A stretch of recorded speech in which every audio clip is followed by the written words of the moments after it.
Everyone dismissed the Chinese billionaire CEO until the black waitress greeted him in Chinese. He commanded empires worth $50 billion across 3 continents. But when he walked into that Atlanta diner in borrowed clothes, they treated him like vermin. The manager threatened to call the police. The customers recorded him for mockery. The wealthy developer sneered at his face. He was invisible, dismissed, degraded until she spoke. A struggling waitress buried under debt who recognized one tiny detail everyone else missed. Before we jump back in, tell us where you're watching from. And if this story touches you, make sure you're subscribed, because tomorrow I've saved something extra special for you. Now, let's continue. The man the business world knew as Zhou Weilin was, by any economic calculation, one of the most formidable figures in global commerce. His name, whispered with equal parts reverence and fear in the boardrooms of Shanghai, London, and Silicon Valley, was synonymous with a particular brand of visionary, uncompromising leadership. Dragon Gate Industries was an empire in the truest sense. Its reach extended across semiconductor manufacturing that powered half the world's smartphones, artificial intelligence systems reshaping entire industries, and renewable energy projects lighting cities from Singapore to Stockholm. His personal fortune was a modern dynasty, so vast that market analysts tracked his quarterly reports with the same intensity they reserved for entire national economies. But Zhou Weilin, the man who occupied the executive suite of Dragon Gate's gleaming Atlanta regional headquarters, was not the titan the world imagined. He was 62 years old, a widower, and profoundly, achingly isolated. His wife, Mei Hua, had been gone for 3 years, taken by cancer that moved through her body with the same ruthless efficiency he'd once applied to business acquisitions. She had left him with memories, regrets, and one final warning that haunted every decision he made. Weilin, she had whispered in their Shanghai estate during her final weeks, her hand fragile in his. "You've built walls so high that you can't see the sky anymore. Promise me you'll remember what it was like when we had nothing." He had promised. And he had kept that promise in the only way he knew how. Once every few months, in whatever city his relentless schedule deposited him, Zhou Weilin would vanish. He would shed the $15,000 tailored suits like a snake, discarding old skin. He would lock away his Patek Philippe watch, a timepiece worth more than most people's homes. He would dress in the clothes of invisibility. Sometimes it was the faded work shirt of a construction laborer. Sometimes, like today, it was a flannel shirt and worn jeans he'd found at a Goodwill in suburban Atlanta, the kind of outfit a man might wear when he'd given up on impressing anyone. He did not do this for entertainment. He did not do this for some perverse thrill. He called these excursions his walks of truth, and they served a singular purpose: perspective. When he was Zhou Weilin, chairman and CEO, he existed inside a suffocating bubble of deference. False smiles, choreographed interactions, doors that opened before he reached them. He was not a person.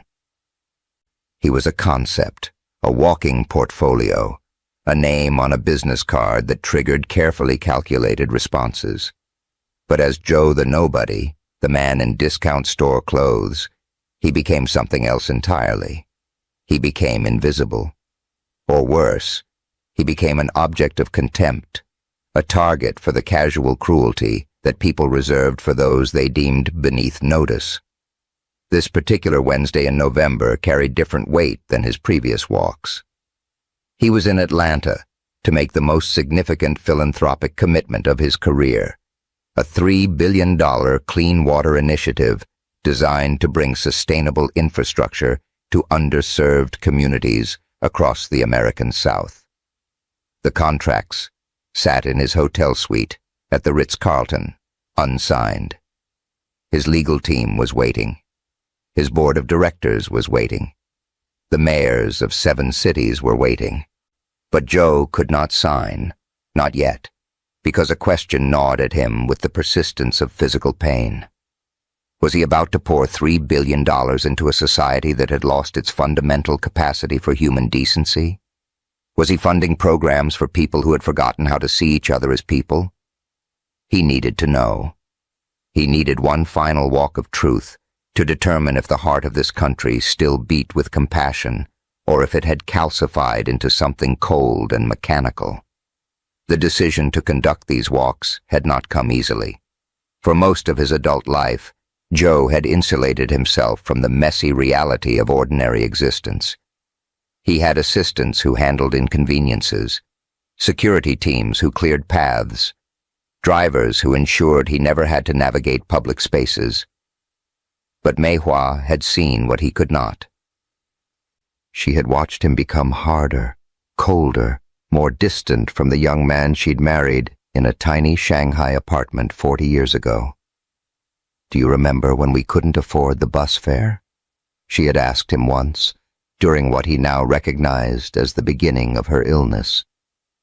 They had been in their penthouse in Shanghai, surrounded by art worth millions, and she had been staring at a photograph from their wedding day. Two kids in borrowed clothes, grinning like they'd won the lottery because they had each other and a future full of possibility. "Of course I remember," he had said, not looking up from his tablet, his mind on a semiconductor deal in Taiwan. "No, you don't," she had replied, her voice soft but cutting. "You remember the story of it. You don't remember the feeling, the fear, the humility, the way people looked at you when you had nothing." She had been right. He had forgotten. Or perhaps he had deliberately buried those memories beneath layers of success, wealth, and power. The walks of truth were his attempt to excavate what he'd lost, to remember what it felt like to be powerless, to see how the world treated those who couldn't offer anything in return. And month after month, city after city, he had discovered the same devastating truth. When you stripped away the power, the wealth, the name recognition, you were left with raw human nature. And raw human nature, at least in the circles he'd tested, was ugly. He stood in his hotel room now, the afternoon sun casting long shadows across imported marble floors. He removed his Ermenegildo Zegna suit, folding it with the same precision he applied to billion-dollar negotiations.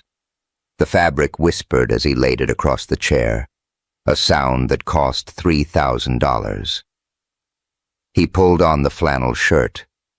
It smelled faintly of detergent and someone else's life, someone who had worn it to work, to family dinners, to moments that mattered in ways Joe's wealth could never buy. The jeans were stiff, uncomfortable, the denim rough against his skin. The shoes were scuffed knockoffs of a brand he'd once invested in, back when Dragon Gate was expanding into luxury retail. But there was one thing he kept. From his personal safe, he retrieved a small jade pendant on a simple cord. It was 200 years old, passed down from his grandmother, who had survived the Cultural Revolution, the Great Famine, and poverty that would have crushed lesser souls. The dragon and phoenix carved into its surface represented harmony, balance, the union of strength and grace. It was worth more than the entire hotel floor, but it was also invisible to anyone who didn't know what they were looking at. His grandmother had given it to him on her deathbed, her hands weathered from decades of labor that his wealth could never erase.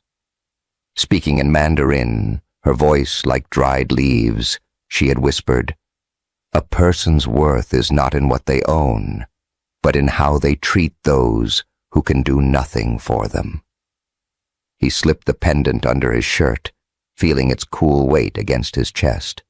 A reminder, an anchor, a test. Joe took the service elevator down, bypassing the lobby where staff would recognize him despite his clothes.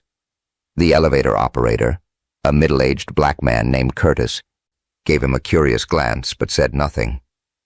Joe had tipped him generously the previous week. Curtis had earned the right to his questions, but also the wisdom not to ask them. "Have a good afternoon, sir," Curtis said as the doors opened to the loading dock. "Thank you, Curtis," Joe replied, and stepped out into the concrete reality of the hotel's underbelly. He walked past workers unloading laundry, past kitchen staff on cigarette breaks, past maintenance crews speaking rapid Spanish. Not one of them looked at him twice. He was nobody. Another tired man in cheap clothes, probably heading to a job he hated or leaving one that had broken his spirit. The November air was thick with humidity despite the season, carrying the smell of car exhaust and the sweet decay of fallen leaves. Atlanta sprawled before him, a city of contrasts. Gleaming skyscrapers rising from neighborhoods still scarred by decades of systemic neglect. Luxury condos casting shadows over communities fighting gentrification. Wealth and poverty existing in such close proximity that you could smell both on the same breeze. Joe began to walk. No destination in mind. Just observation. Just truth. For 2 hours, he wandered the streets between Midtown and downtown. He watched a businessman in an expensive golf shirt standing outside a Starbucks berate a young barista who had followed him out to return his forgotten phone. The man wasn't grateful. He was furious that she'd interrupted his call. He snatched the phone from her hand without a word of thanks and returned to his conversation about quarterly projections. Cho watched a woman in designer sunglasses and athleisure that cost more than a month's rent refuse to hold the door for an elderly man struggling with a walker. She didn't even notice him. She was too busy filming herself for social media, narrating her wellness journey, while a man old enough to be her grandfather fought with a door she'd let swing shut in his face. He watched a group of teenagers, expensive phones in hand, mock a homeless veteran sitting outside a grocery store. The man had a cardboard sign that read, "Combat vet, hungry, anything helps, God bless." The teenagers circled him, filming, one of them dancing provocatively while another narrated. "This is what happens when you don't stay in school, guys. Life lessons right here." They were laughing. The veteran kept his head down, his shoulders hunched against their cruelty, and Joe felt the familiar coldness spreading through his chest. Not the coldness of illness, but the coldness of confirmation. The world was exactly as he had feared. Beautiful surfaces hiding mechanical hearts. People so consumed by their own narratives that they couldn't see the humanity right in front of them. Atlanta, this city he was about to invest billions in, was a beautiful, gleaming machine with no soul. The Peachtree Diner appeared before him like a verdict. It sat on a corner in a neighborhood caught between gentrification and decay, the kind of place that had survived decades by serving cheap food to people who needed calories more than ambiance. The neon sign flickered. Open 24 hours. Through the smudged windows, he could see vinyl booths patched with duct tape, fluorescent lights that cast everything in a harsh, unflattering glare. It was perfect. It was exactly the kind of place where real people showed their real faces.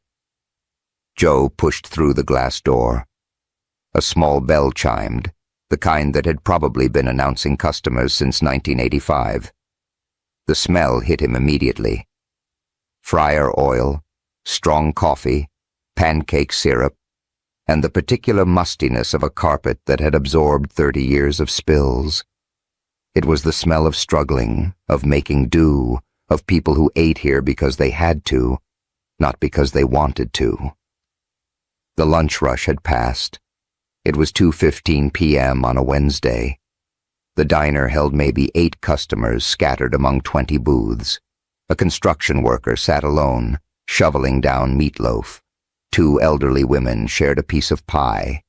A young mother tried to keep her toddler entertained while she ate a salad that looked wilted and sad.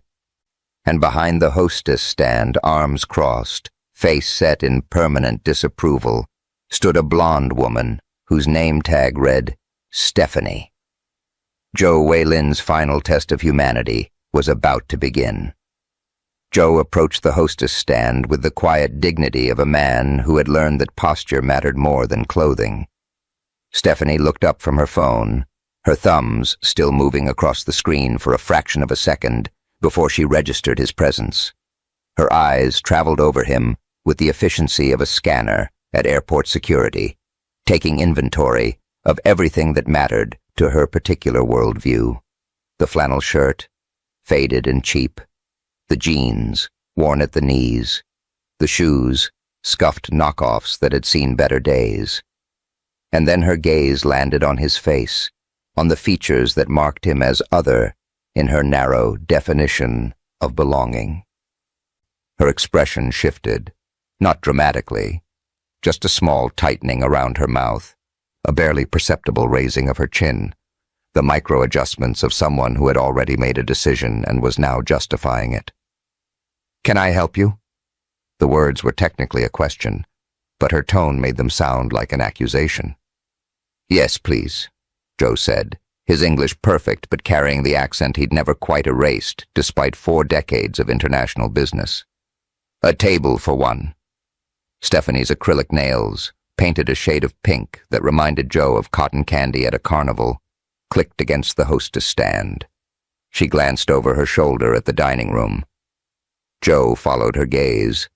He could count the occupied tables on one hand. The diner was a cavern of empty booths and unclaimed space.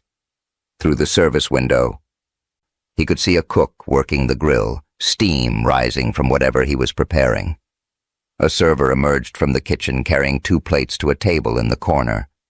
Stephanie turned back to him, her decision made. Kitchens closed. It was such a transparent lie that Joe almost admired the audacity of it. Almost.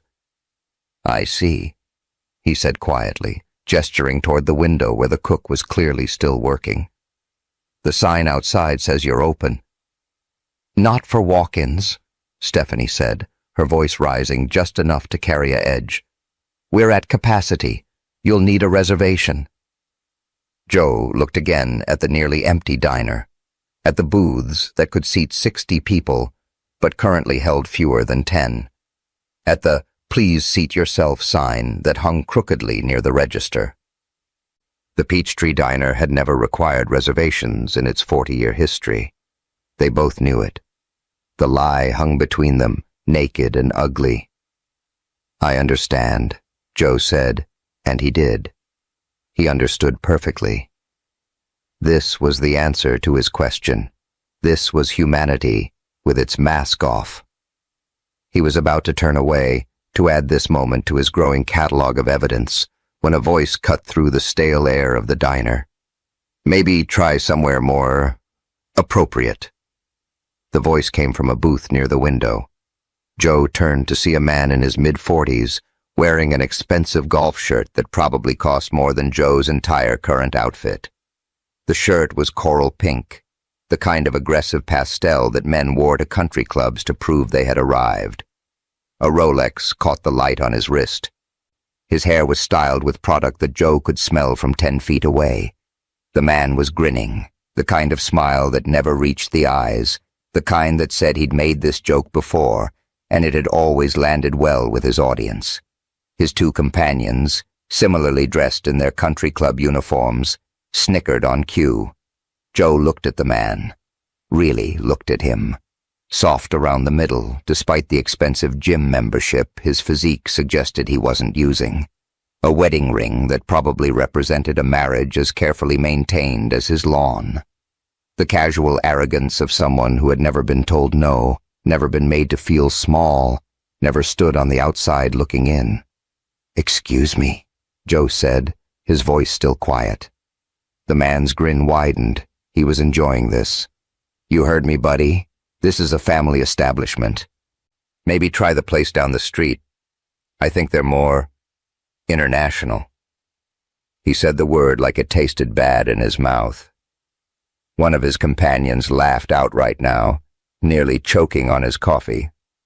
The other had pulled out his phone, angling for a shot, the reflexive documentation of cruelty that had become as natural as breathing in this age.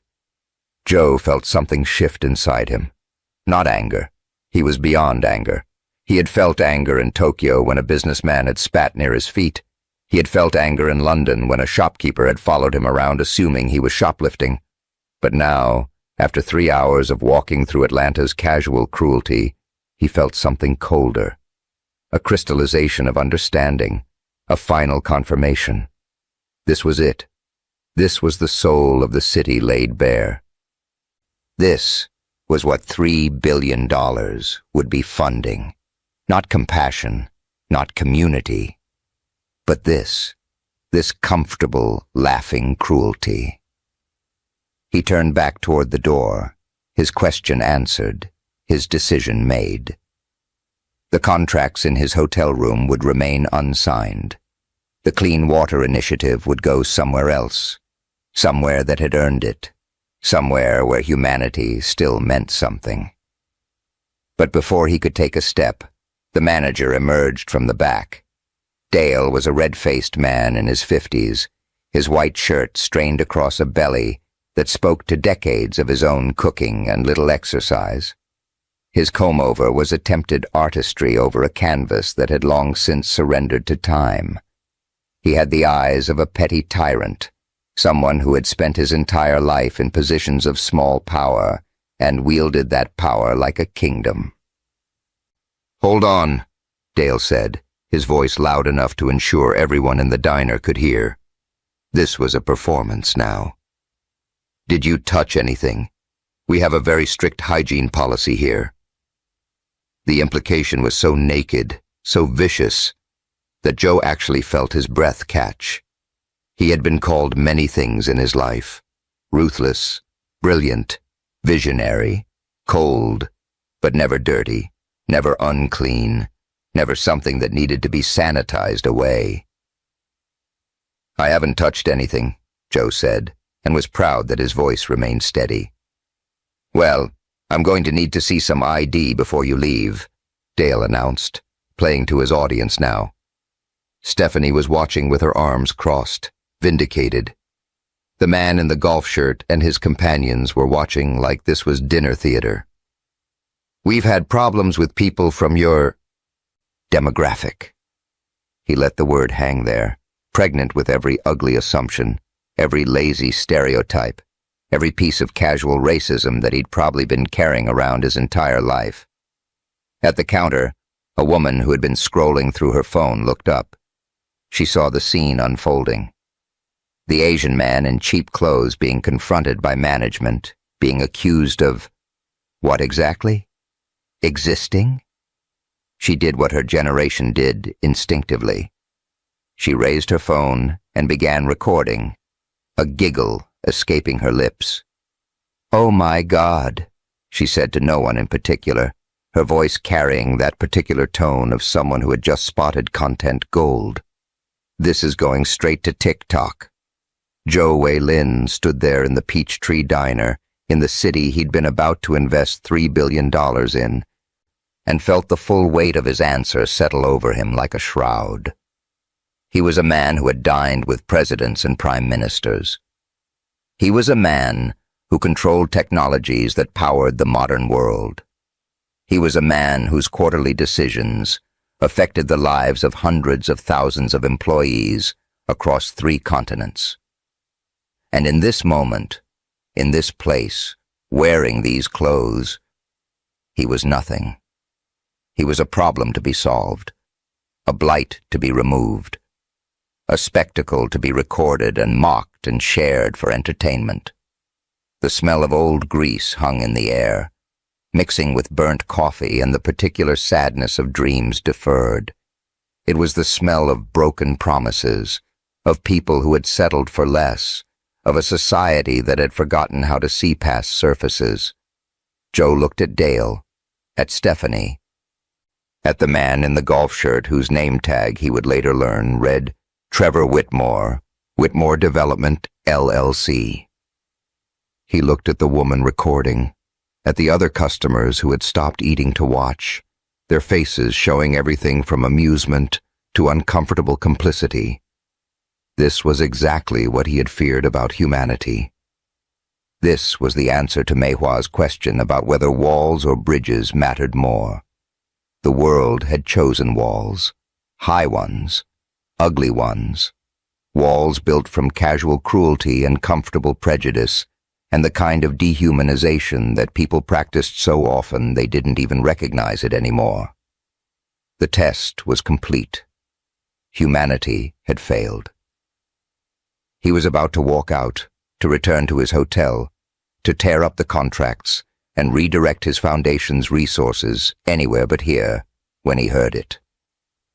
A voice, clear as a bell, cutting through the ugliness like light through fog. "Excuse me." Joe turned, and everything changed. "Excuse me." The two words cut through the toxic atmosphere of the Peachtree Diner like a blade through silk. Every head turned. Stephanie's hand froze on her hip. Dale's red face swiveled toward the kitchen. Trevor Whitmore's smirk faltered. Even the woman recording lowered her phone slightly, curiosity overtaking her appetite for viral content. She emerged from the double doors of the kitchen, and she was not asking permission. She was claiming space. Keisha Matthews was 26 years old, though the bone-deep exhaustion etched around her eyes aged her in certain lights. Her server's uniform, the same polyester blend nightmare that every employee had worn since the diner opened in 1987, somehow looked different on her. She wore it with a bearing that suggested this was temporary, that clothes did not define worth, that she had made peace with necessity, without surrendering dignity. Her natural hair was pulled back in neat twists, practical for the demands of a 12-hour shift, but styled with care that spoke to self-respect. Her eyes, deep brown and currently flashing with barely controlled anger, swept across the scene with the precision of someone trained to see what others missed. She took in Stephanie's defensive posture, Dale's puffed-up chest, Trevor Whitmore's country club smugness, the woman with her phone raised like a weapon, and then her eyes landed on Joe. But she didn't see what everyone else saw. She didn't see the flannel shirt, or the worn jeans, or the scuffed shoes. She didn't make the lazy, racist calculation that had defined everyone else's response. Her eyes, trained by 4 years of intensive study and sharpened by a year of immersion in a culture half a world away, went immediately to something everyone else had missed. The jade pendant. It was barely visible at Joe's collar, just a sliver of green stone catching the harsh fluorescent light. Most people would have dismissed it as costume jewelry from a flea market, if they noticed it at all. But Keisha Matthews was not most people. She had spent a year in Beijing, living with the Zhang family in the Chaoyang district. Mrs. Zhang had been a retired museum curator, a woman who had spent 40 years authenticating artifacts for the Palace Museum. On weekends, she had taken Keisha through the markets, teaching her to distinguish real jade from glass, Qing dynasty from modern reproduction, family heirlooms from tourist trash. That pendant was not costume jewelry. The carving was too precise, the jade too pure, the patina too authentic. It was a dragon and phoenix design, the symbols intertwined in the traditional style that represented harmony between heaven and earth, strength and grace, yin and yang. Qing dynasty, if she had to guess. Late 1800s, the kind of piece that belonged in a museum or a family vault, passed down through generations, worth more than she'd earn in 5 years of double shifts. The cognitive dissonance was immediate and jarring. A man being treated like trash, wearing a piece of Chinese cultural heritage that suggested lineage, wealth, and deep family history. Something was very wrong with this picture. Keisha's mind raced through the possibilities in seconds. Who was this man? Why was he dressed like this? Why was he here? But more importantly, why was he being treated with such casual, vicious cruelty? The answer to that last question was obvious and sickening. Because people like Dale and Stephanie and Trevor looked at surfaces and made judgments. Because they saw Asian features and worn clothes and decided they knew everything they needed to know. Because casual racism was so normalized, they didn't even recognize it as cruelty anymore. Keisha had a choice to make. The safe choice was to stay in the kitchen, to keep her head down, to protect the job she desperately needed. She was drowning in $78,000 of student loan debt. Her parents' modest home in East Point was 3 months behind on the mortgage, the foreclosure notices arriving with the regularity of a death clock. Her corporate translation job had been eliminated during COVID, one of 10,000 positions sacrificed to a pandemic and a budget shortfall. This diner job, with its terrible pay and worse customers, was all that stood between her family and financial ruin. The brave choice was to step into the line of fire for a stranger who might not even want her help. But Keisha Matthews had not spent 4 years studying Mandarin at Spelman College, had not lived in Beijing learning about cultural bridges, had not written a thesis titled Cultural Bridges, Language as a Tool for Economic Empowerment, just to watch those bridges burn when it mattered most. She thought of Mrs. Zhang, who had told her once, speaking in Mandarin over tea in their small apartment, "Language is not just words, Keisha. It's recognition. It's saying, I see you, I respect you, you matter."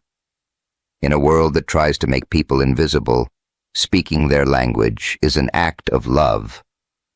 Keisha stepped forward. "Dale," she said, her voice clear and firm as she crossed the diner floor. "This gentleman is a customer. I'll seat him in my section." Dale's face, already red from exertion and anger, turned a shade of purple that suggested hypertension and poor life choices. "Keisha, I'm the manager here, and I'm handling this situation."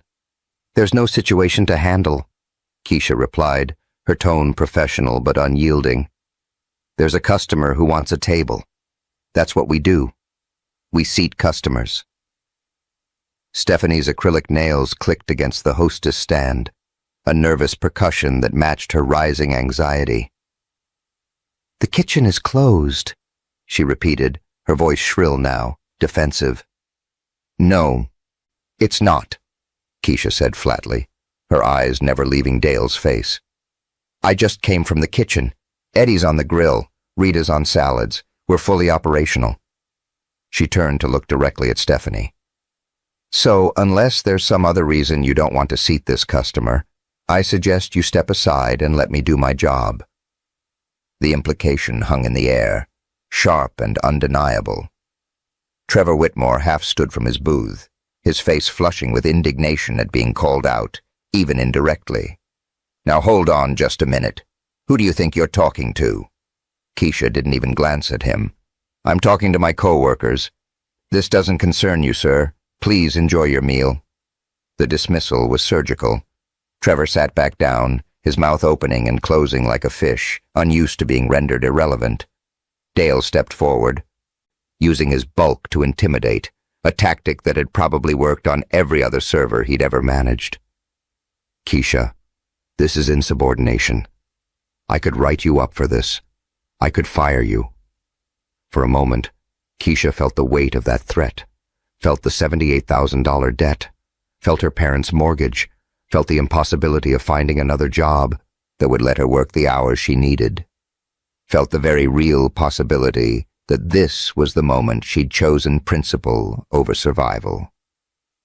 But then she looked at Joe again, saw the quiet dignity in how he held himself despite the humiliation, saw the jade pendant that spoke of family, of history, of a heritage that demanded respect, saw a human being treated like garbage. "Then write me up," Keisha said, meeting Dale's eyes without flinching. "But I'm still seating this customer." What happened next would be replayed in news coverage, analyzed in think pieces, and studied in business schools as an example of courage under pressure. But in the moment, It felt to Keisha like the most natural thing in the world. She turned away from Dale, away from Stephanie's shocked expression, away from Trevor's sputtering indignation. She turned to Joe, who had been standing frozen throughout the exchange, his expression unreadable, but his eyes carrying something that looked like wonder. And then Keisha Matthews did something that no one in that diner, possibly no one in Joe's entire walk through Atlanta, had done. She saw him, really saw him. She noted the careful way he held himself despite the cheap clothes. She saw the intelligence in his eyes, the weariness that came not from poverty, but from carrying weight no one else could see. She saw the jade pendant and understood its significance. She saw a person being dehumanized, and she had the unique ability to offer something that would matter. She took a breath, and then she spoke to him in Mandarin. The words flowed with the fluency of someone who had lived the language, not just studied it. Her tones were precise, her pronunciation shaped by a year of daily conversation with native speakers, her choice of formal honorifics exactly right for addressing an elder with respect. "Sir, please come with me. I'm deeply sorry for how you've been treated."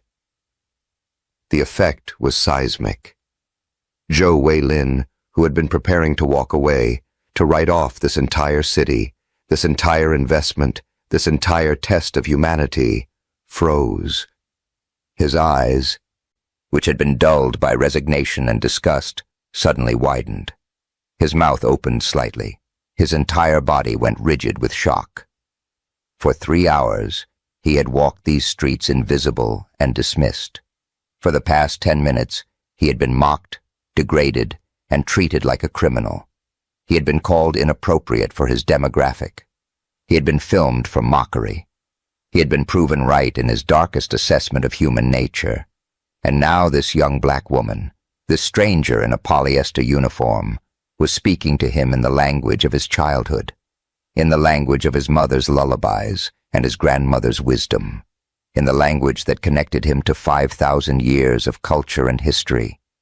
She was speaking to him with respect, with the formal honorifics that acknowledged his humanity, his dignity, his worth.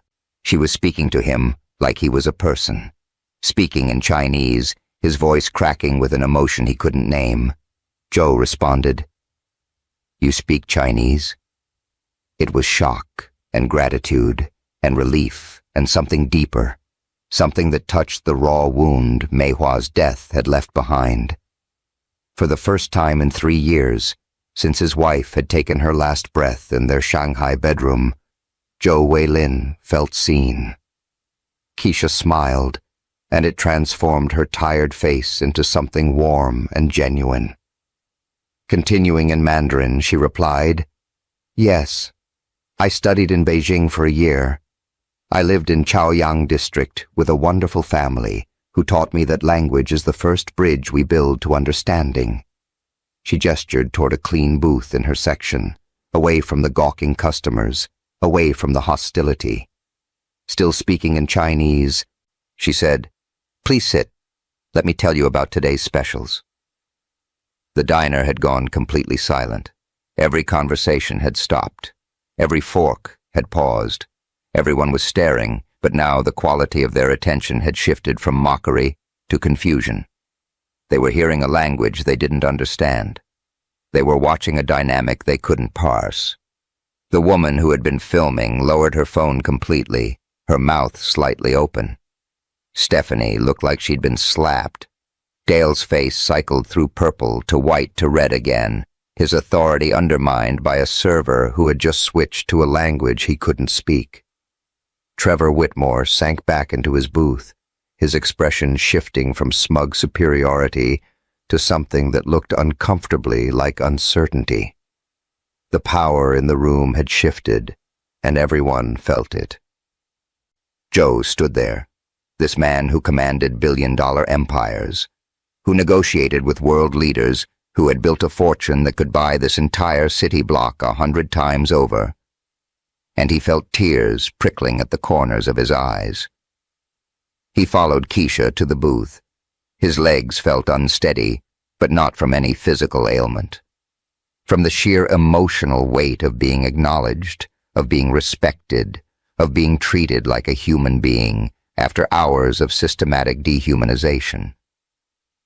As he slid into the booth, the cracked vinyl somehow comforting now, he looked up at Keisha. She was pulling out her order pad, her movements efficient and professional, but her eyes were kind. Her eyes saw him. Zhou Weilin's test of humanity had just found its answer, and it was not the answer he'd expected. Keisha returned to Zhou's booth carrying a glass of ice water and the least battered menu she could find in the stack behind the counter. She set both down gently, her movements carrying a quiet grace that seemed incongruous with the chaos she'd just walked through. Speaking in Mandarin, her voice warm and unhurried, she said, "Please, take your time looking at the menu. I'll be back in a moment." Zhou looked up at her, and when he responded in Chinese, his voice carried a steadiness it hadn't held moments before. "Thank you. Your Mandarin is excellent. Where did you study?" Keisha smiled, genuine pleasure crossing her face at the compliment. Still in Mandarin, she replied, "Spelman College here in Atlanta, but I spent a year abroad in Beijing. I lived with a family in Chaoyang district." Zhou's eyebrows rose with interest. Continuing in Chinese, he asked, "Chaoyang, which part? I know the district well." "Near the Third Ring Road," Keisha said, her face lighting up with the memory. "The Zhang family. Mrs. Zhang was a retired museum curator. Mr. Zhang taught mathematics at the university. They had a daughter, Lily, who was studying abroad in California, so they had an extra room. They treated me like family." Zhou nodded, speaking in Mandarin. "That's a good area. Traditional but modern. The best of both worlds." He paused, then asked, "What did you love most about Beijing?" Keisha didn't hesitate, the words flowing in Chinese like she was back there now. "Everything. The summer palace at dawn before the tourists arrived. The forbidden city in winter when snow covered the rooftops. The hutongs where Mrs. Piu Zhang would take me to practice bargaining with the shopkeepers." Her smile widened. "And the jianbing from the street vendor near our apartment. Mr. Liu. He made the best ones in the entire city. He'd add extra egg and scallions for me because he said I was too skinny." Zhou laughed, a sound that surprised him with its genuineness. Speaking in Chinese, he said, "I grew up in Shanghai, but I spent years in Beijing for business. There's something about those street vendors. They have PhDs in human nature, all of them." "Mr. Liu certainly did," Keisha agreed in Mandarin. "He knew everyone's order by heart. He knew their family situations. He gave discounts to the students and the elderly without ever making them feel like charity cases." She paused, her expression turning thoughtful. "Mrs. Zhang told me that was the heart of Chinese culture, the invisible web of relationships, of caring for community without fanfare." Zhou felt something shifting in his chest, a warmth he hadn't experienced since Mei Hua's death. This young woman understood. She had seen past the monuments and the tourist attractions to the real soul of his culture. She had lived it, absorbed it, respected it.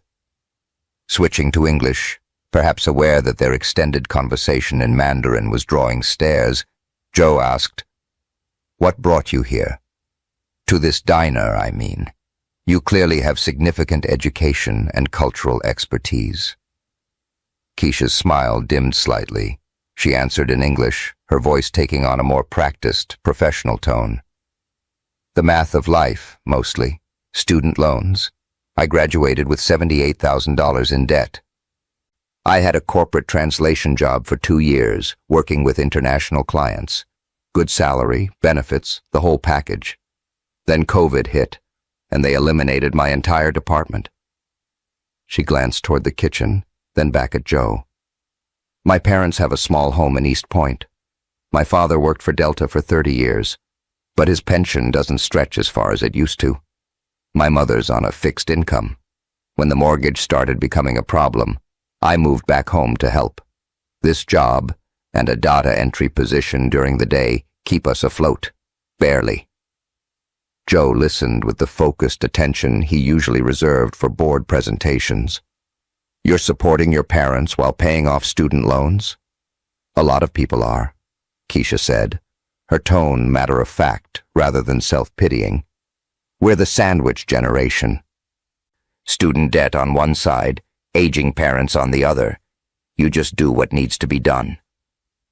Your thesis, Joe said, the words careful. You mentioned you studied language as a bridge. Did you write about this? Keisha's face brightened despite the heavy topic. I did. My senior thesis was titled Cultural Bridges, Language as a Tool for Economic Empowerment. I argued that language education, particularly in strategic languages like Mandarin, Arabic, and Hindi, could create economic opportunities for underserved communities while simultaneously building cultural understanding that reduces prejudice and increases global competitiveness. She laughed, a self-deprecating sound. It was probably too idealistic. I submitted it to about 15 foundations, including some big ones like Dragon Gate Industries. Every single one rejected it. Too theoretical, they said, not practical enough, no measurable outcomes. Joe went very still. He kept his expression neutral, but inside, his mind was racing. Dragon Gate. His foundation. His team had rejected her thesis. He made a mental note to find out exactly who had made that decision and why. Tell me more, he said, leaning forward slightly. What was your central argument? Keisha needed no encouragement. This was clearly a passion that had been bottled up for too long, waiting for someone to actually ask, to actually care. Language is the ultimate bridge, she said, her voice gaining energy. Think about it. When you speak someone's language, you're doing more than communicating. You're saying, I respect you enough to meet you on your ground. I value your culture enough to learn it. I see you as worthy of my effort. It breaks down the us versus them mentality because suddenly there's no them. There's just we. Joe nodded, encouraging her to continue. But it's not just about warm feelings, Keisha continued. There's hard economic data.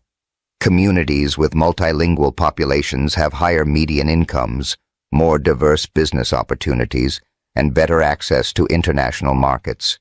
But we only teach language to elite students, to kids whose parents can afford private schools or expensive programs. We treat it like a luxury instead of a necessity. She was animated now, her exhaustion forgotten, speaking with the passion of someone who had spent years thinking about this, refining it, believing in it despite every rejection. I proposed a model where community colleges in diverse neighborhoods would partner with local businesses to create language and employment pipelines. Teach Mandarin to kids in Atlanta, connect them with Chinese companies operating here, create jobs that didn't exist before. Teach Spanish to kids in predominantly English-speaking communities, break down the barriers that keep communities separated even when they live on the same block. Joe asked quietly, and the foundation said this wasn't practical. Keisha shrugged, though Joe could see the old hurt in the gesture. They said it was nice in theory, but impossible to implement. Too expensive. Too difficult to measure success. Not scalable. She met his eyes. They wanted something that could show results in a quarter. I was proposing something that would show results in a generation. And you still believe in it? Joe asked. Even after all the rejections? I have to, Keisha said simply. Because I've seen it work. I've lived it. When I speak Mandarin to someone like you, I'm not just translating words.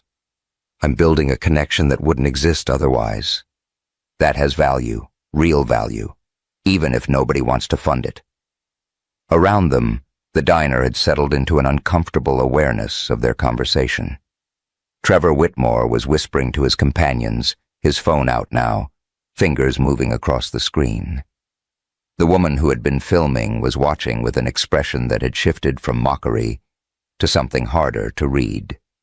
Curiosity, perhaps, or the dawning realization that she'd misjudged the situation.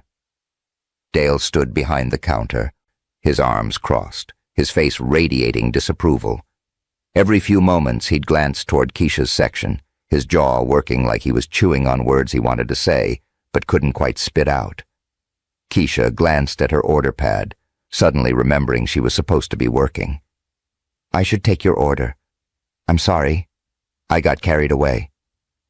"Don't apologize," Joe said in English, then switching to Mandarin added, "It's rare to meet someone who thinks deeply about things that matter." In Chinese, Keisha asked, "What would you like to eat?" "Soup," Joe replied in Mandarin. "Whatever the soup of the day is, and hot tea, if you have it." "We do," Keisha confirmed in Chinese. "I'll bring it right out." She stood to leave, but Joe spoke again, switching back to English. "Earlier, you said you wanted to work in international relations, cultural diplomacy. Is that still your dream?" Keisha paused, her order pad still in her hand. "Dreams are expensive," she said quietly. "Right now, I'm focused on keeping my parents' house and paying down debt. Maybe someday, when the math works out differently." "But if you could," Joe pressed gently, "if money weren't an obstacle, what would you do?" Keisha looked at him, really looked at him, as if trying to understand why this stranger in worn clothes cared about her abandoned dreams. Finally, she answered, "I'd build bridges between people who think they have nothing in common," she said. "I'd create programs that bring people together across cultural lines before prejudice and fear can take root. I'd prove that understanding isn't naive or idealistic. It's strategic. It's economically sound. It's the only way forward in a world that's getting smaller every day." She smiled, slightly embarrassed by her own earnestness. "But that's just me being idealistic again." "Maybe the world needs more idealism," Joe said softly. As Keisha walked toward the kitchen, Dale intercepted her near the service window. His voice was low but sharp, meant only for her ears. "What do you think you're doing?" he hissed. "Taking an order," Keisha replied calmly. "Same as I've done 1,000 times." "You embarrassed me out there," Dale said, his face reddening again. "In front of customers, in front of Stephanie. You undermined my authority. You were refusing service to a customer based on how he looked," Keisha said, meeting his eyes steadily. "That's not authority. That's discrimination."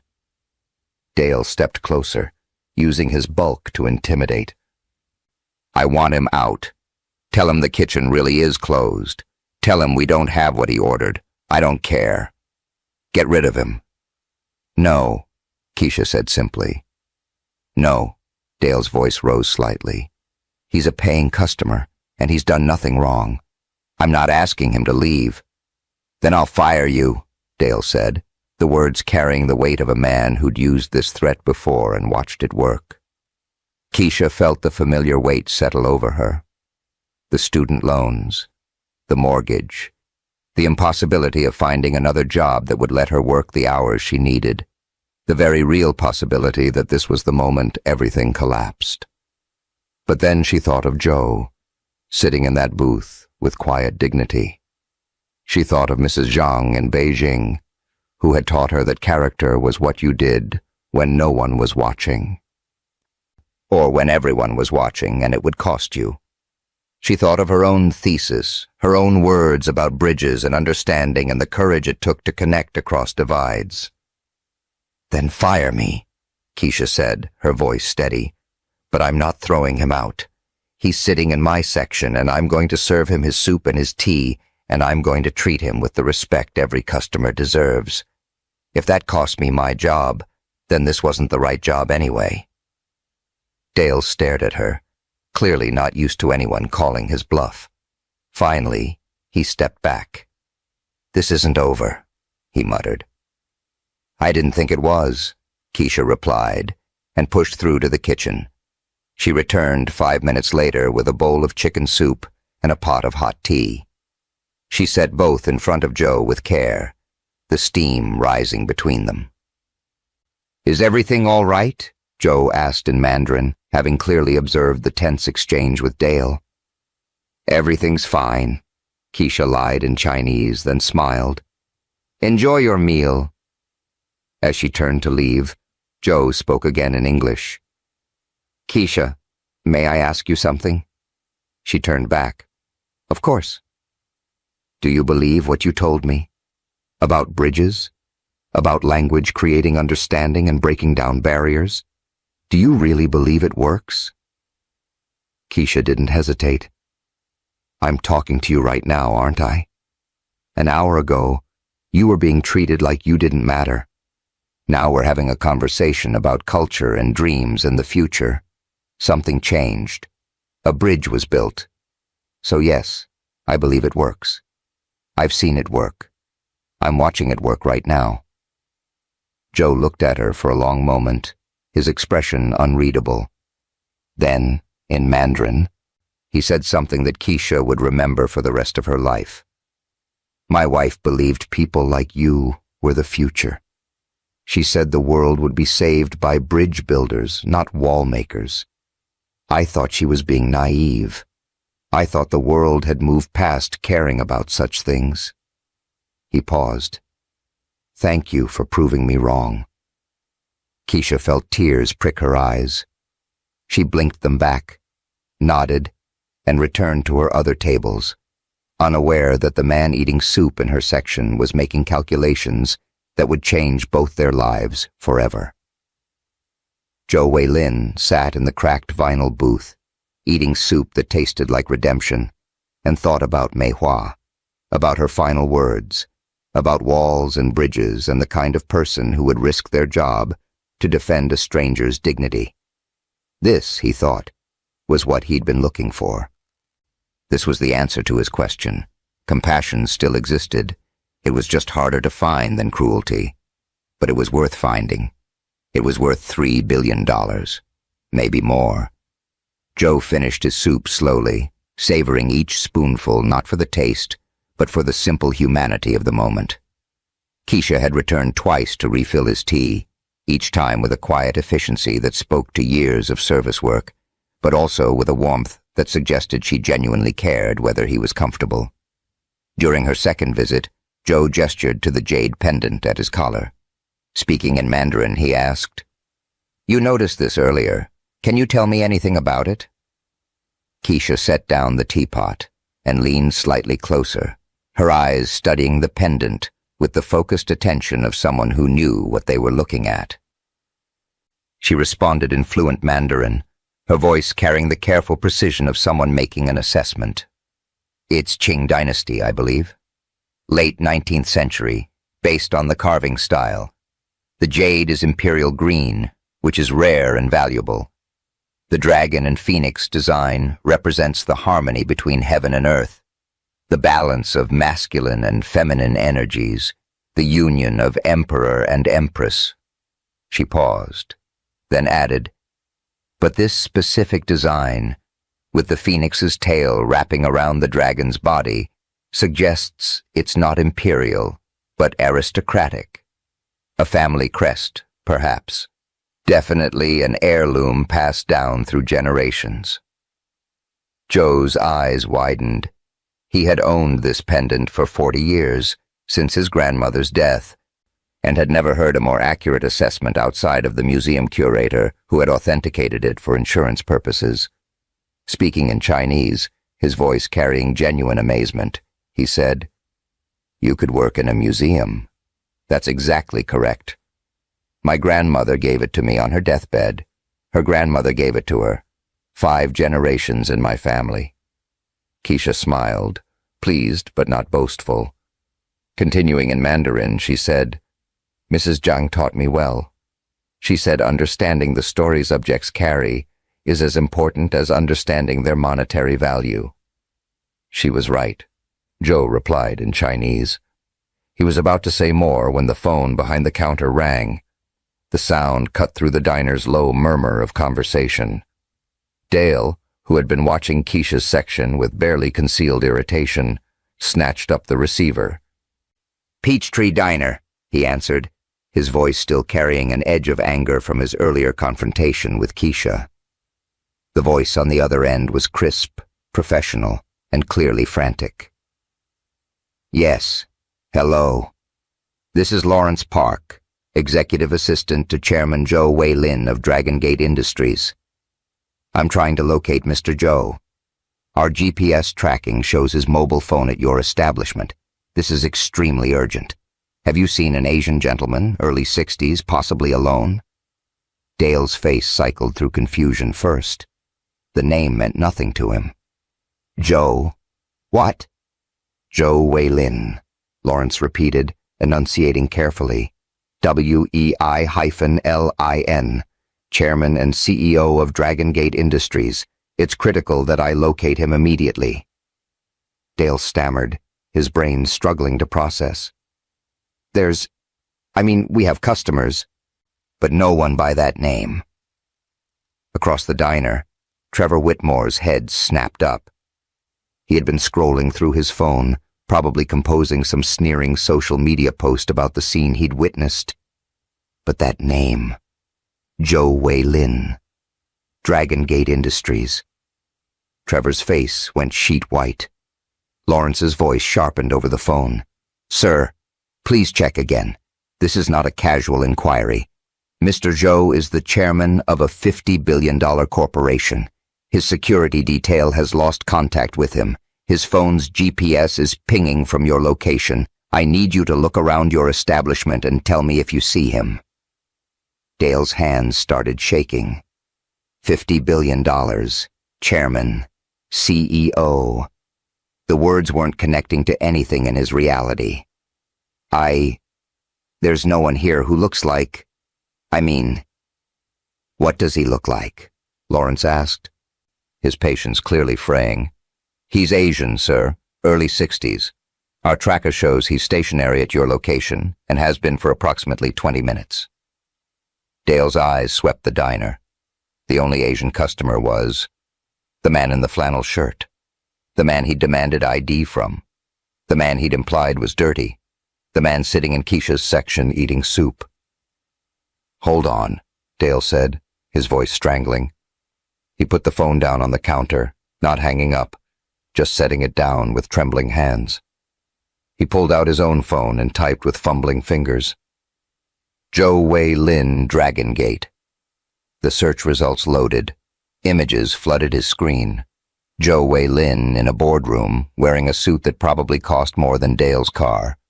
Zhou Weilin shaking hands with the President of the United States. Zhou Weilin on the cover of Forbes magazine, the headline reading, "Zhou Weilin, the $50 billion man reshaping global technology." Zhou Weilin on the cover of Fortune. Dragon Gate's renewable revolution, how one man is changing energy forever. Zhou Weilin accepting an award from the United Nations. Dale's face drained of all color. His hands were shaking so badly he nearly dropped his phone. He looked up across the diner at the man in the flannel shirt sitting calmly in booth 7. Same face, same eyes, same quiet dignity. Oh God. Oh God. Oh God. The phone on the counter crackled with Lawrence's voice. "Sir, are you still there? Have you located Mr. Zhou?" Dale couldn't speak. He couldn't breathe. He had just demanded ID from... He had just implied that... Stephanie, noticing Dale's sudden paralysis, approached the counter. "What's wrong? Who's on the phone?" Dale couldn't form words. He just turned his phone screen toward her. Stephanie looked. Her acrylic nails, which had been tapping impatiently against the counter, suddenly clutched the edge so hard her knuckles went white. Her perfectly made-up face went slack with horror. That's the man," she whispered. "The man I told the kitchen was closed for," Dale finished, his voice hollow. "The man you said we were at capacity for. The man I accused of being unsanitary. The man I demanded ID from." Across the diner, Trevor Whitmore had been conducting his own frantic Google search. His expensive golf shirt was suddenly soaked with sweat. His hands trembled as he scrolled through article after article. Dragon Gate Industries, majority stakeholder in 17 Fortune 500 companies. Primary investor in renewable energy projects across 4 continents. Current assets estimated at $50 billion. And there, 3 articles down. Dragon Gate Industries announces $500 million investment fund for American infrastructure projects. Trevor's luxury development. The Piedmont luxury residences. The proposal he'd submitted 8 months ago. The proposal that was currently under review by Dragon Gate's investment committee. The proposal that could make or break his entire company. He had just told the man who controlled that decision to go somewhere more international. On camera. Trevor looked down at his phone. The video he'd been planning to post, mocking the Asian man being harassed by diner staff, suddenly looked very different. It looked like career suicide. It looked like evidence of exactly the kind of prejudice that would make any corporation run, screaming in the opposite direction. His face transformed from smug superiority to absolute horror. The woman at the counter, the one who had giggled, "This is going straight to TikTok," was frantically tapping her phone screen, trying to delete the video she'd already posted. Her hands were shaking. The post had already gotten 47 views. 47 people had already seen her gleefully filming a billionaire CEO being racially profiled. "Delete, delete, delete," she muttered under her breath, her face pale. The diner had transformed into a pressure cooker of dawning horror. Every person who had watched, every person who had laughed, every person who had pulled out their phone, was now realizing exactly what they'd done and who they'd done it to. Keisha, unaware of the chaos erupting around her, approached Joe's table with a fresh pot of tea. She refilled his cup with the same careful attention she'd shown throughout the meal. Speaking in Mandarin, she asked, "Is there anything else I can get for you?" Joe looked up at her, and his eyes were calm. He had noticed the panic spreading through the diner. He had seen Dale's face drain of color. He had watched Trevor Whitmore's smug expression crumble into horror. He knew what was happening, but he kept his attention on Keisha. Continuing in Chinese, he said, "Sit with me for a moment, if you can. I'd like to tell you about the woman who gave me this pendant." Keisha glanced toward Dale, who was still frozen behind the counter, then back at Joe. She slid into the booth across from him. Joe touched the jade pendant, his fingers gentle on the ancient stone. Speaking in Mandarin, his voice taking on the quality of a storyteller, he began, "Her name was Joe Lin, my grandmother. She was born in 1920, in a village so poor that children died of hunger every winter. When she was 16, the Japanese invaded. When she was 26, the revolution came. When she was 36, the famine came. She survived all of it." Keisha listened, completely absorbed. Joe continued in Chinese. "She lost her first husband to war, her second to politics, her third to old age. She raised 6 children, buried 2 of them. She worked in factories, in fields, in any place that would pay enough to keep her family fed.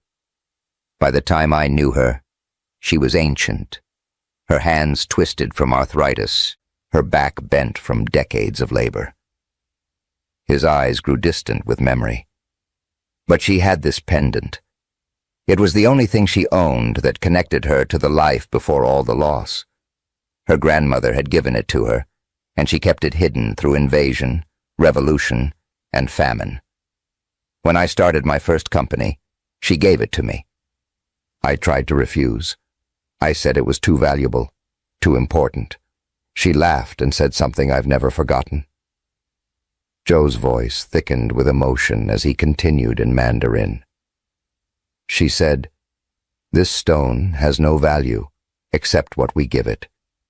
It's just a rock from the ground. But the lesson it carries, that's priceless. A person's worth is not in what they own, but in how they treat those who can do nothing for them. Wear this and remember, you are only as wealthy as you are kind." Keisha's eyes filled with tears. The beauty of the story, the weight of that wisdom, the way it connected across generations and cultures, it all struck her with profound force.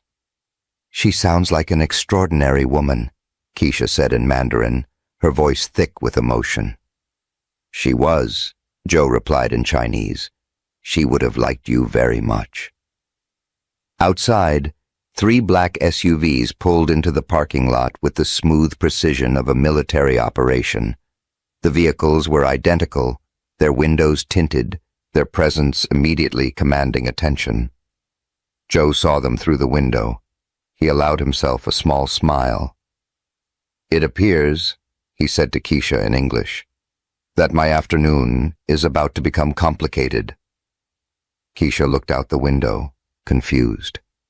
Are those for you?" "Yes," Joe said simply. "I don't understand," Keisha said. Joe met her eyes, and in them she saw something that made her breath catch. Not the tired man in the flannel shirt. Someone else. Someone powerful. Someone who had been testing something and had just found his answer. "You will," Joe said gently. "Very soon, you will understand everything." The SUV doors opened, and the reckoning began. The SUV doors opened in perfect synchronization, and 3 men emerged. The first was clearly the leader, Lawrence Park, early 40s, wearing a suit so perfectly tailored it looked like it had been painted onto his frame. His hair was silver at the temples, his movements efficient and purposeful. Behind him came 2 security personnel, both wearing dark suits and earpieces, their eyes already scanning the diner's interior with professional assessment. They moved toward the entrance with the coordinated precision of people who had done this 1,000 times. Lawrence reached the door first, pulling it open, and the small bell chimed, a sound that now seemed absurdly inadequate for the moment. Every conversation in the Peachtree Diner stopped. Every fork paused midway to every mouth. The atmosphere shifted from nervous tension to something else entirely.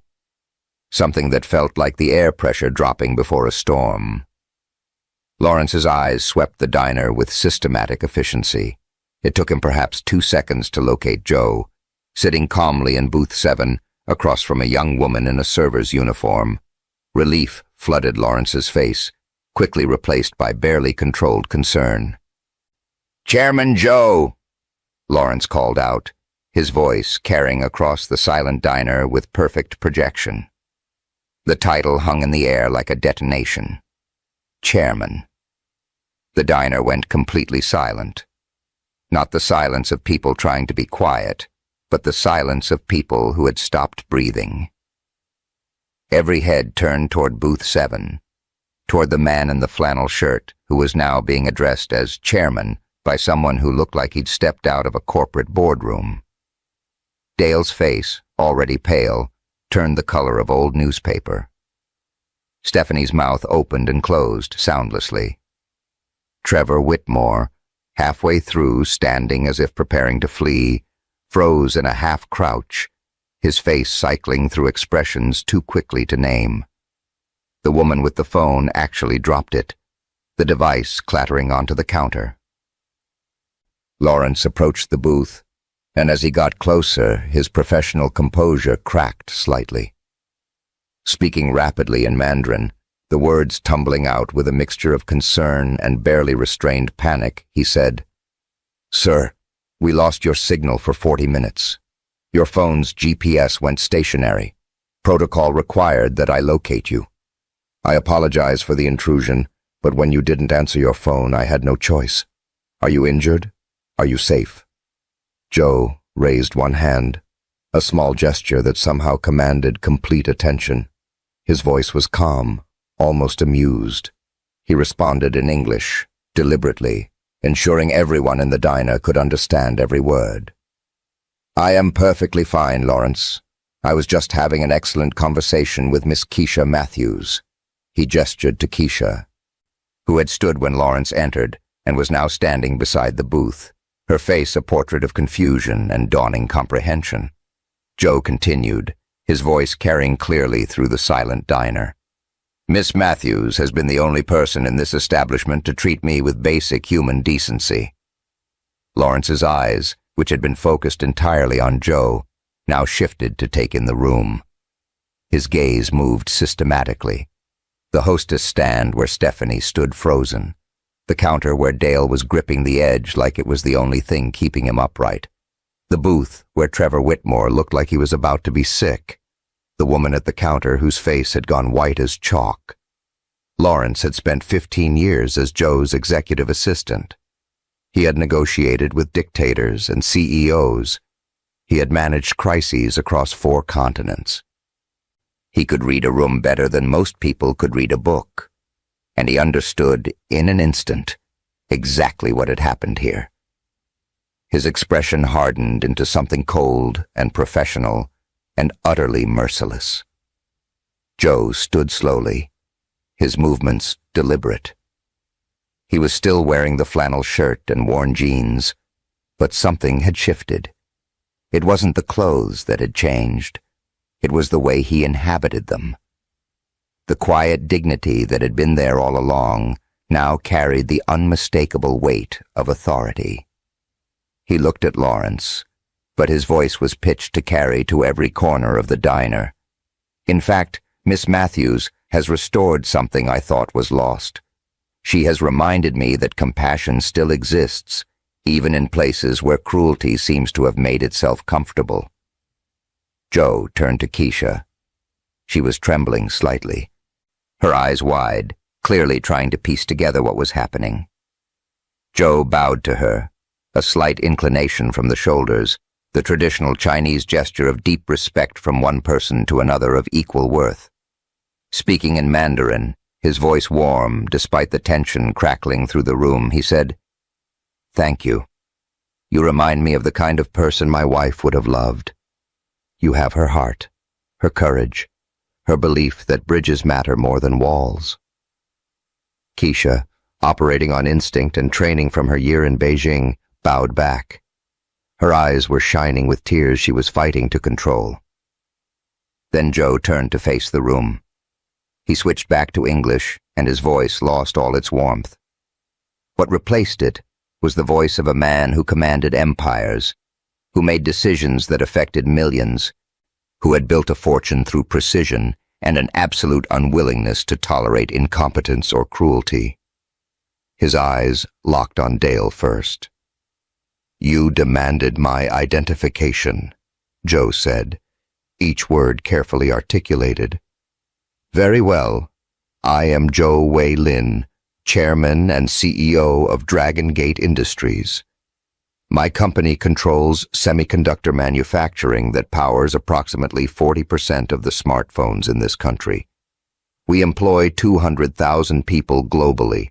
Our annual revenue exceeds the GDP of several small nations." Dale tried to speak. His mouth moved, but only a strangled sound emerged. His hands were shaking so badly he had to grip the counter to keep them still. Joe's gaze shifted to Stephanie. "You told me your kitchen was closed," Joe continued, his tone almost conversational. "An interesting policy, given that I could see your cook actively preparing food. I wonder, Does your corporate office know you turn away customers based on how they look? Or is this a local innovation? Stephanie's acrylic nails were digging into her palms hard enough to leave marks. Her carefully applied makeup couldn't hide the fact that all blood had drained from her face. Joe's eyes found Trevor Whitmore, who was now standing fully, his back pressed against the booth, like he was trying to merge with the vinyl. "And you," Joe said, his voice dropping to something quiet and infinitely more dangerous, "suggested I find somewhere more appropriate." He let the word hang there, toxic and damning. "Tell me, Mr. Whitmore, what made this establishment inappropriate for someone who looks like me?" Trevor stammered, words falling out of his mouth in a desperate cascade. "Mr. Joe, I apologize. I didn't know who you were. It was a joke. I wasn't serious. I would never—" Joe's voice cut through the babbling like a knife. "You didn't know. Exactly.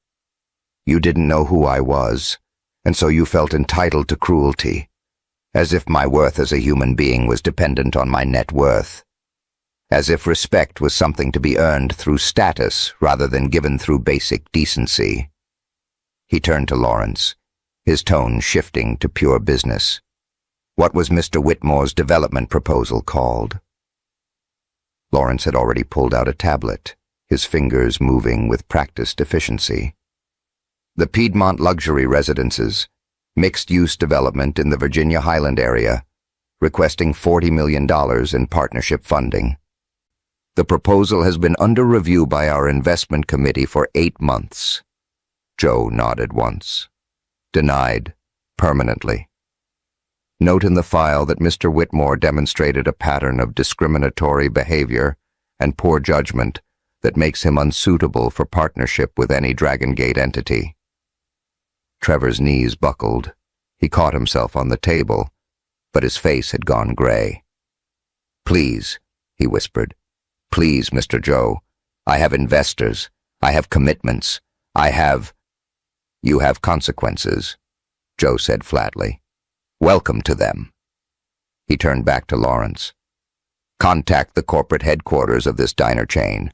I want a full report on today's events delivered to their leadership by tomorrow morning. Include video evidence if available, witness statements, and a detailed account of the discriminatory service practices I experienced."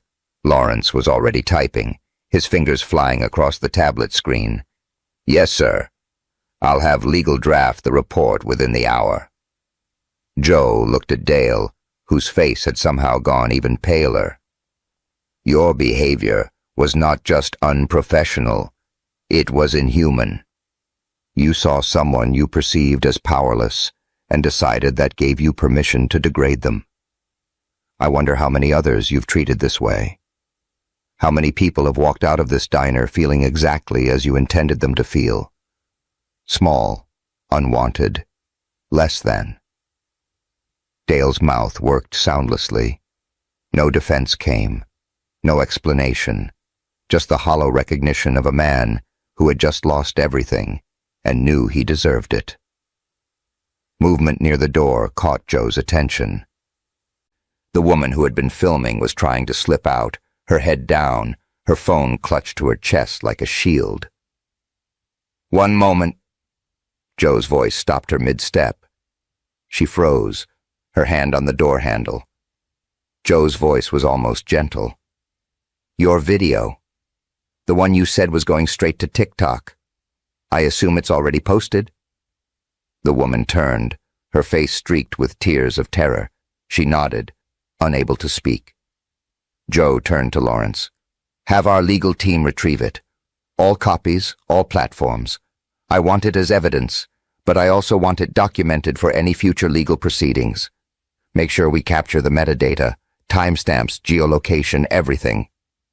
"Understood," Lawrence said, already sending messages on his tablet. The woman made a small sound, something between a sob and a whimper. Joe looked at her, and his expression held no anger, just a terrible, cold assessment. "You thought you were documenting someone's humiliation. he said quietly. Instead, you documented your own character. That video will follow you. Not because I'll make it, though I could, but because that's what you chose to create, and choices have consequences. He let her go. She fled through the door like she was being chased. Joe stood in the center of the diner, surrounded by the wreckage of people's assumptions and prejudices. Then his expression softened. He turned back to Keisha, who had been watching the entire scene with wide eyes, her hand covering her mouth. His voice, which had been cold steel moments before, became warm again. Miss Matthews, do you have a business card? Contact information? Keisha shook her head, still too overwhelmed to speak properly. She grabbed a napkin from the dispenser and a pen from her apron. Her hand shook as she wrote her name and phone number, the numbers barely legible.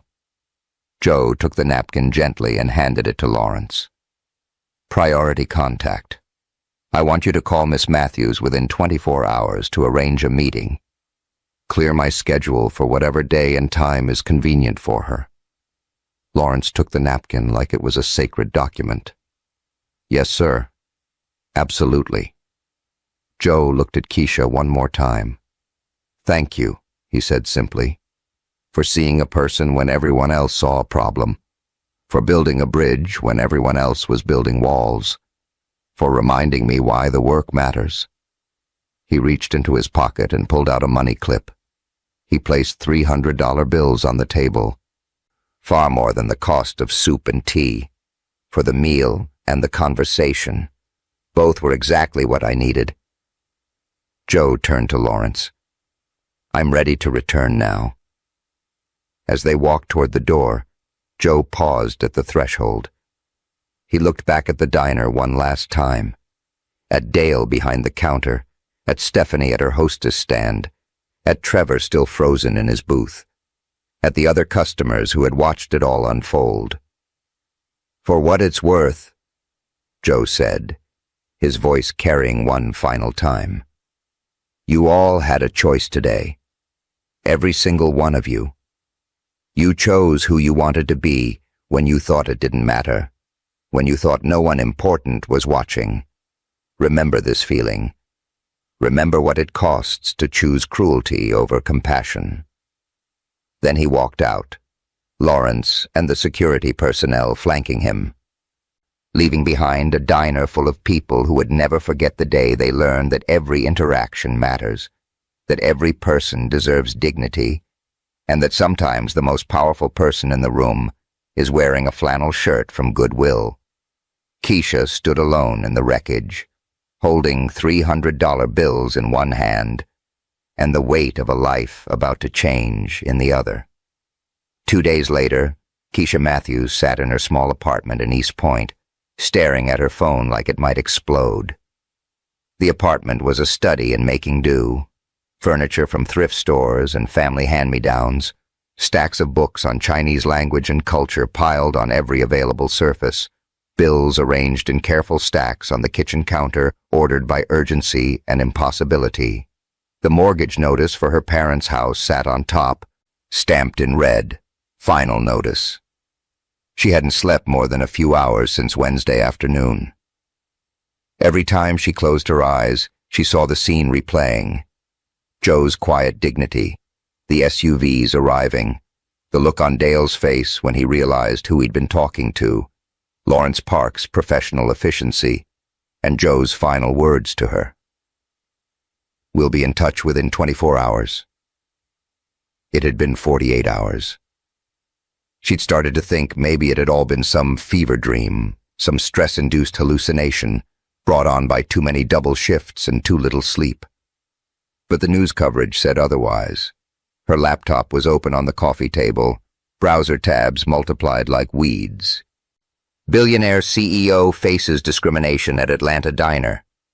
Dragon Gate chairman Zhou Weilin speaks out against racial profiling. Viral video shows restaurant staff harassing tech mogul.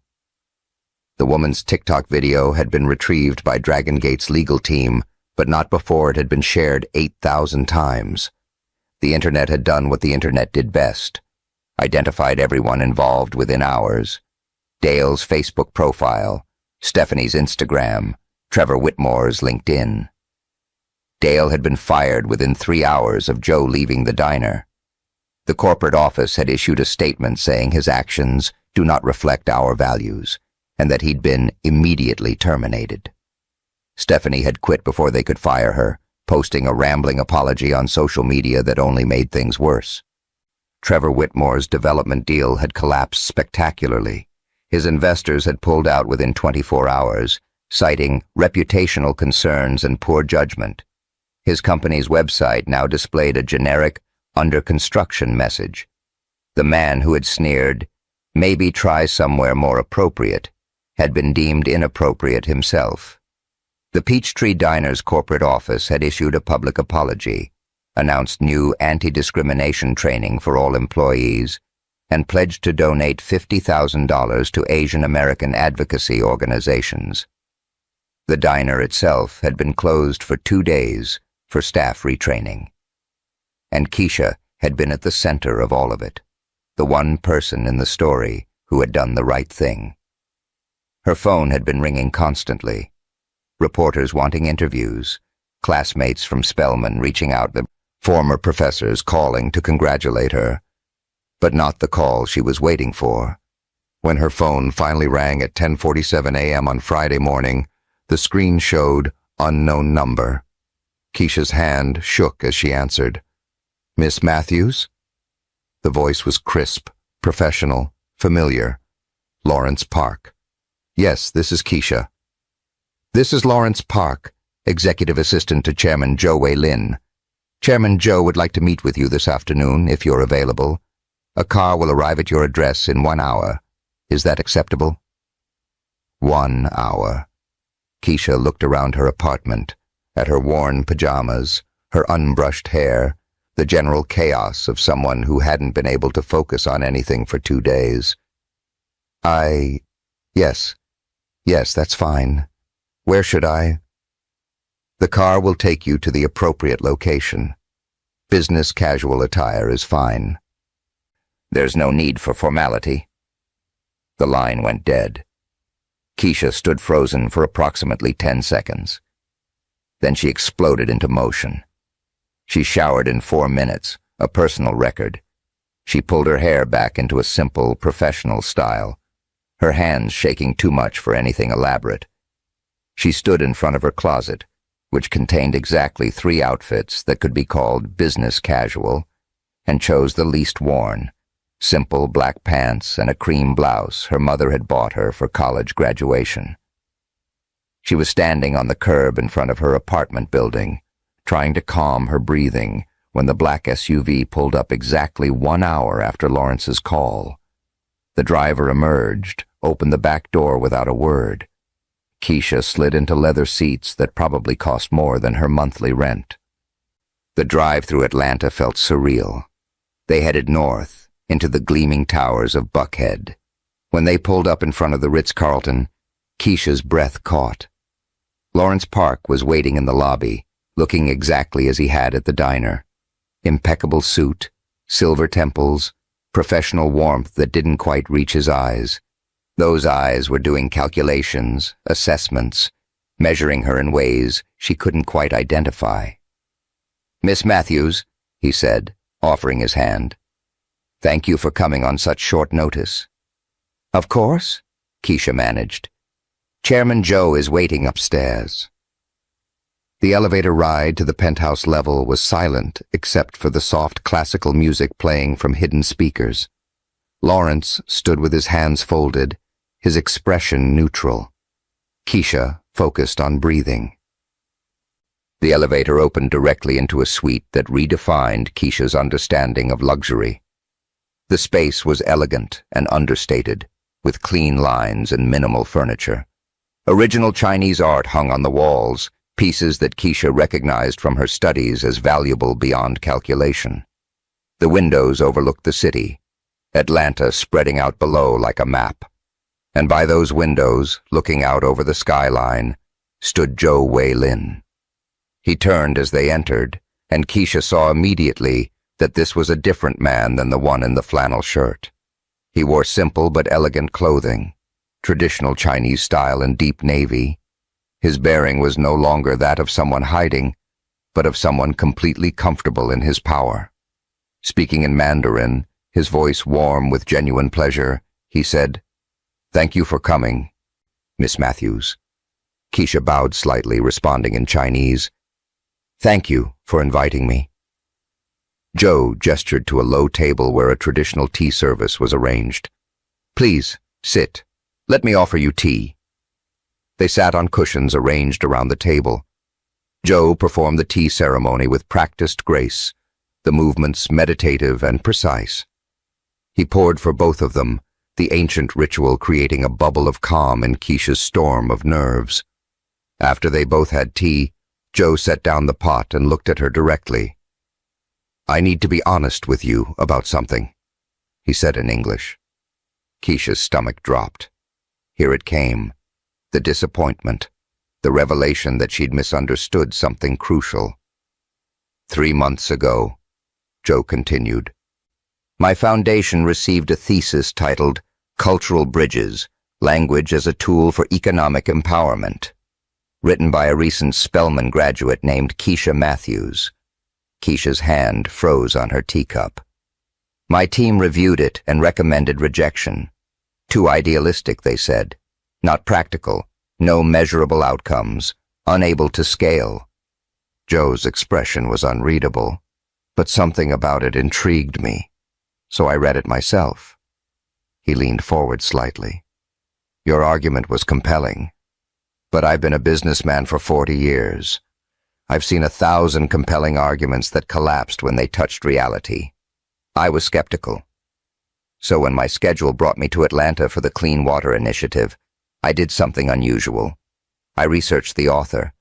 I found out where you worked, and I made a decision. Keisha's voice came out as a whisper. You were testing me. No, Joe said gently. I was testing your thesis. Does cultural understanding truly create bridges? Or is it academic theory that sounds beautiful, but changes nothing? He smiled.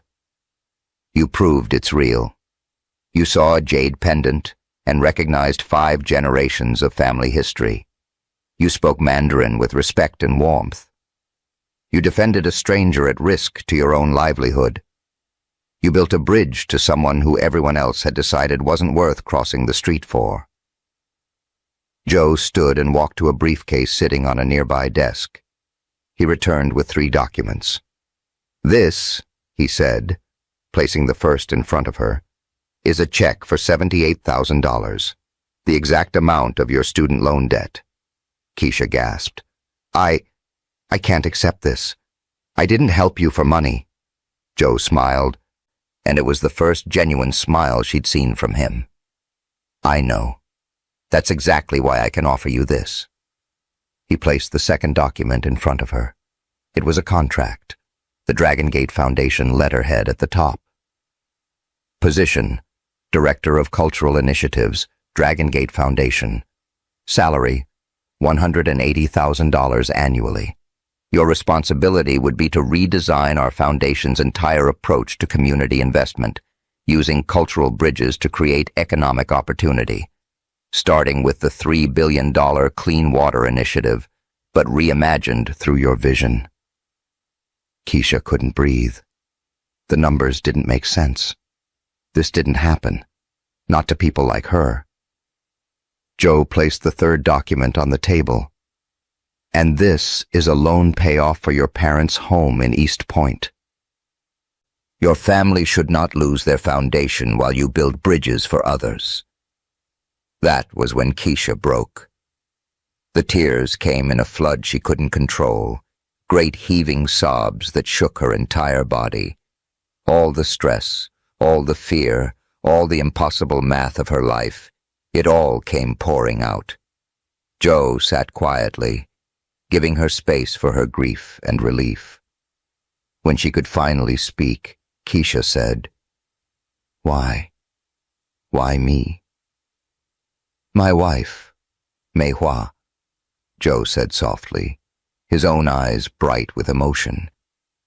She believed the world was held together by people like you. People who see humanity first, who build bridges instead of walls, who choose compassion even when it costs them. He pulled out his phone and showed Keisha a photo, a woman with elegant features and kind eyes standing in a garden. She was a teacher in rural China before I met her. She taught in villages so poor that children walked miles for school. She never forgot where she came from, never let success make her cruel or cold. His voice thickened. When she died, I built walls. I stopped seeing people. I convinced myself the world had become too harsh for kindness to matter. He looked at Keisha. You tore those walls down with a single sentence in Mandarin. You proved my wife was right. The world still has people who choose bridges. Joe explained his vision. The foundation would fund programs that bridge cultural divides, language education, cultural exchange, economic empowerment through understanding. Your thesis wasn't idealistic nonsense, he said. It was a blueprint. I just needed to see it work. Keisha, composing herself, asked, What about Dale, Stephanie, Trevor? What happens to them? Joe's expression became thoughtful. They face consequences of their choices. But this isn't about punishment. It's about building something new, something better. He handed her one final piece of paper, an invitation to join him at a public signing ceremony in 1 week. The initiative is being renamed the Meihua Clean Water Initiative. It will have a community advisory board focused on cultural inclusion and equitable opportunity, and you will chair that board. 1 week later, Keisha stood on the steps of Atlanta City Hall, wearing a suit that Joe's team had helped her choose, her parents in the audience crying with pride. Joe signed the $3 billion commitment with Keisha beside him, cameras flashing, reporters shouting questions. The initiative was restructured to employ local communities, emphasize cultural inclusion, create pathways to opportunity for people who looked like Keisha, who looked like Joe, who looked like everyone Atlanta had historically left behind. In the back of the audience, barely visible, stood Dale. He'd taken a job at a community center in the neighborhood where he'd grown up, humbled and rebuilding. After the ceremony, he approached Keisha. I'm sorry, he said simply. I was wrong. Keisha looked at him, this man who had tried to throw her customer out, who had threatened her job, who had embodied everything her thesis argued against. We all have the chance to build bridges, she said, every day. The question is whether we choose to. Reporters surrounded Joe and Keisha on the steps. One shouted, Chairman Joe, why did you choose Miss Matthews for this position? Joe answered in English, his voice carrying clearly, because she saw a person when everyone else saw a problem. Then he repeated it in Mandarin for the international press. Keisha added, her voice strong, because walls are easy to build. Bridges take courage. The story ended not with an ending, but with a beginning. Joe and Keisha walked into the foundation office together, ready to prove that compassion could be strategic, that understanding could be profitable, that bridges built on respect were stronger than walls built on fear. One sentence in Mandarin, one act of seeing, one bridge that changed everything. Thank you for staying with me until the very end of this incredible journey. If this story touched your heart, wait until you see what's coming next. It's even more powerful and inspiring than you can imagine, so don't go anywhere. Click on that video showing on your screen right now to dive into another amazing story that will absolutely blow your mind. Trust me, you won't regret it.